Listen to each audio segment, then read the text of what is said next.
अस्सलामुअलैकुम। SMTV global के साथ मैं हूं आमना अनफाल। सबसे पहले न्यूज़ हेडलाइंस।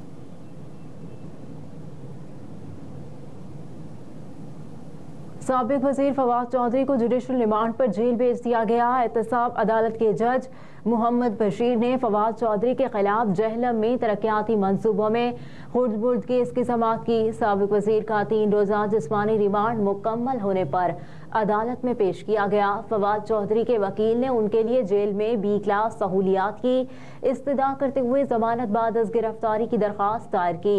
अदालत ने साबिक वज़ीर फवाद चौधरी की B क्लास की सहूलियात के हवाले से दरख्वास्त मंजूर करते हुए उन्हें जुडिशल रिमांड पर जेल भेजने का हुक्म दे दिया। जुडिशल कॉम्प्लेक्स में मीडिया से गुफ्तगू करते हुए फवाद चौधरी ने कहा था कि ईरान वाले वाक़े पर सारी कौम को अफवाज पाकिस्तान के साथ खड़े होने की ज़रूरत है। उन्होंने कहा कि अब इलेक्शन और ज़ाती इशूज़ पीछे रह गए। इस मामले पर पूरी कौम को इकट्ठा होना चाहिए और हम इकट्ठे हैं।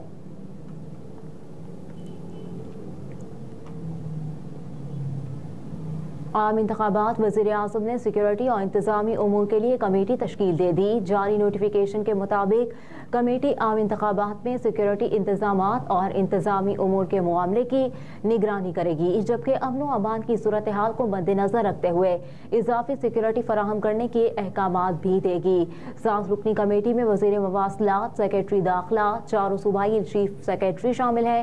कमेटी इलेक्शन कमीशन के अहकामात पर अमल दरामद को यकीनी बनाएगी।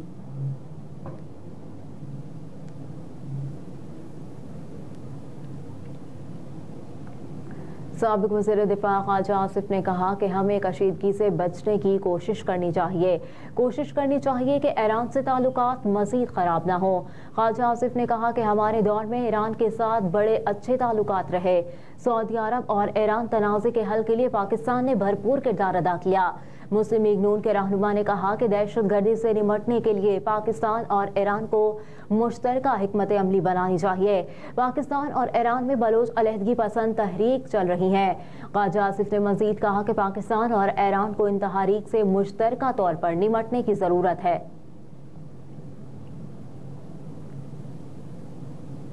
मसरूफियात की बिना पर चीफ जस्टिस काजी फाइज ईसा का बेंच डीलिस्ट कर दिया गया। चीफ जस्टिस पाकिस्तान काजी फाइज ईसा आइंदा 2 रोज के लिए मुकदमात की समाअत से रुखसत लेते हुए चैम्बर वर्क पर चले गए। ज़राए के मुताबिक चीफ जस्टिस 18 और 19 जनवरी को अपने चैम्बर में ही अहम उमूर सरअंजाम देंगे। मसरूफियात की बिना पर चीफ जस्टिस काजी फाइज ईसा का बेंच डीलिस्ट कर दिया गया है। इस हवाले से जस्टिस मोहम्मद अली मसहर और जस्टिस मुसरत हिलाली का अलहदा बेंच तश्कील दे दिया गया।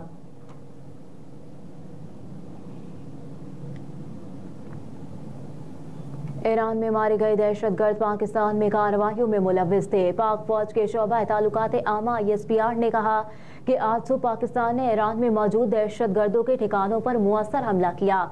ईरान में ऑपरेशन इंटेलिजेंस की बुनियाद पर किया गया।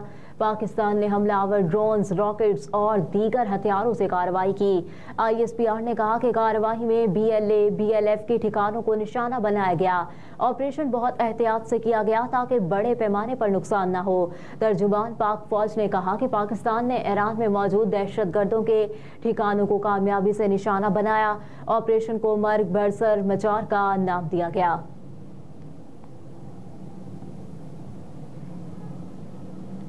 पाक ईरान कशीदगी कौमी सलामती कमेटी इजलास तलब किए जाने का इम्कान। ज़राए के मुताबिक निगरान वज़ीर आज़म की तरफ से कौमी सलामती कमेटी का इजलास तलब किए जाने का इम्कान है। कौमी सलामती कमेटी इजलास में पाक ईरान कशीदगी पर गौर होगा। ज़राए के मुताबिक कौमी सलामती कमेटी का इजलास में आर्मी, नेवल और फ़ज़ाइया चीफ शरीक होंगे। इजलास में मुल्की अमन व अमान की सूरत हाल समेत इंतखाबात से मुतालिक गौर होगा। बलोच शरपसंदों के खिलाफ ईरान में ऑपरेशन पर ब्रीफिंग दी जाएगी। ज़राए के मुताबिक इजलास में वज़ारत दिफा, खारजा के आला हुकाम शरीक होंगे। इजलास में पाक ईरान ताल्लुकात के मुस्तकबिल पर गुफ्तगू होगी।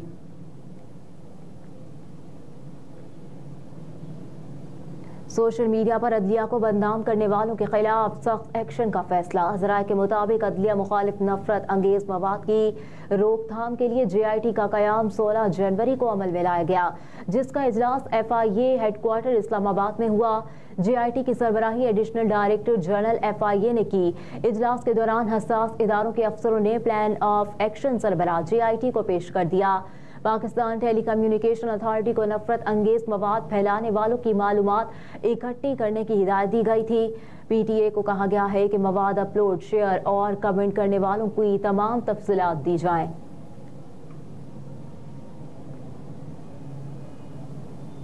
निगरान वज़ीर आज़म अनवारुल हक काकर से डेविस में आलमी इक़्तिसादी फोरम के मौके पर बेल्जियम के वज़ीर आज़म की मुलाकात। दोनों रहनुमाओं ने पाकिस्तान और बेल्जियम के दरमियान आला सतही बातचीत के फ़रोग़ और बाहमी दिलचस्पी के मुख्तलिफ शोबों बिलखुसूस तिजारत, सरमायाकारी, बैनुल अक़वामी नक़्ल व हरकत और आला तालीम में ताउन बढ़ाने पर इत्तफ़ाक़ किया। बाबर आजम समेत 4 खिलाड़ियों को लीग्स के लिए NOC देने का फैसला। ज़राए के मुताबिक T20 के कप्तान शाहीन शाह अफरीदी, बाबर आजम, मोहम्मद रिजवान और वसीम जूनियर को लीग्स खेलने की इजाज़त देने का फैसला किया गया है। बाज़ाब्ता ऐलान के बाद चारों क्रिकेटर्स न्यूजीलैंड सीरीज के बाद लीग्स के लिए रवाना हो जाएंगे। ज़राए के मुताबिक T20 कप्तान शाहीन अफरीदी का ILT 20 के साथ मुआहिदा है। बाबर आजम, मोहम्मद रिजवान और वसीम जूनियर के BPL में मुआहिदे हैं। दूसरी जानिब ज़राए के मुताबिक फ़खर जमान और आज़म खान को लीग्स के लिए ताहाल इजाज़त नहीं मिली। आज़म खान और फ़खर जमान 2 लीग्स मुकम्मल कर चुके। सेंट्रल कॉन्ट्रैक्ट के मुताबिक क्रिकेटर साल में 2 लीग्स ही खेल सकते हैं।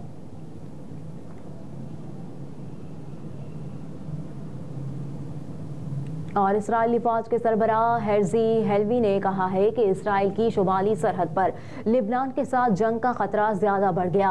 अरब मीडिया के मुताबिक सरहदी इलाके के दौरे के दौरान फौजी सरबराह ने गुज़िश्ता रोज एक बयान में कहा कि ये नहीं बता रहा कि ये जंग कब होगी, लेकिन ये वाज़ेह है कि ये जंग होती नजर आ रही है। ये आने वाले महीनों में किसी भी वक्त हो सकती है। इसराइल के फौजी सरबराह ने कहा कि माजी में इस जंग का खतरा इस कदर नहीं था, मगर अब ये बहुत बढ़ गया है।